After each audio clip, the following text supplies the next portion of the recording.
Before we jump into the whole process of creating and sketching our letter forms, I think it's really important to find inspiration. Inspiration for type is literally all around you. A great thing to do is set up a folder on your computer to save photos and then to head outside and snap photos of signs and posters that you see that grab your attention. Pay attention to things around you, from street signs to window displays to flyers being handed out on the street. Typography is literally the core of communication in the world around us. The more you pay attention, the more you will be surprised at how many type-related visual communication items you will actually see each day. Use your phone camera to snap photos and bring that back home to add to your inspiration folder.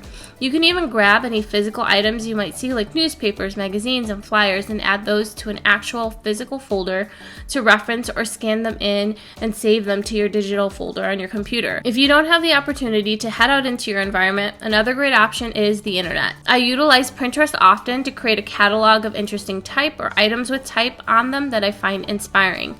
This is such a simple way to create a visual inspiration board that can organize all of your images in one place. Finally, last but not least, I'm absolutely obsessed with design and typography books. I collect them and I reference them often for work.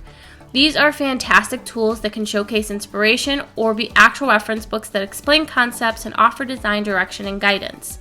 Some of my favorites that relate directly to typography include Designing Type by Karen Cheng. This is like a holy grail book that is part of a series and is incredibly in-depth when it comes to the whole design process of typography. Another book that I like is 22 Tips on Typography That Some Designers Will Never Reveal by Enrique Hardy. This isn't so much about designing type as it is about utilizing type in communication design and layout, but it is helpful to reference and utilize to better understand how type is often used in design work and how that can influence the overall design of type.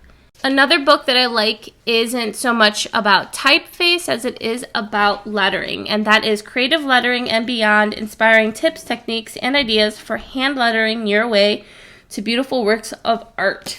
This is a fantastic book for looking at inspiring handwritten, calligraphic, and just overall lettering inspired visuals. I really like this just when I'm looking for something that is a little bit more organic and inspired by calligraphy. I also really like vintage type catalogs from printers and type foundries. These are beautiful relics of an era past, but that can bring inspiration to modern type design. After 500 years, the movable type revolution gave way to photo composition and then to digital typefaces in various programmatic incarnations like what we're exploring today with Affinity and Glyphs, and this all reduced the need for factory foundries, which we will talk a bit about in the following lesson. Physically, the only remaining pieces of an American foundry are essentially their worn type catalogs, and sometimes if you are lucky, you can find some of the actual metal plates or wooden plates of all of the letters. Historically, the rise of industry and spread of commerce created a need for an entire printing realm, and of course, distinctive type designs played a large role in articulating the importance of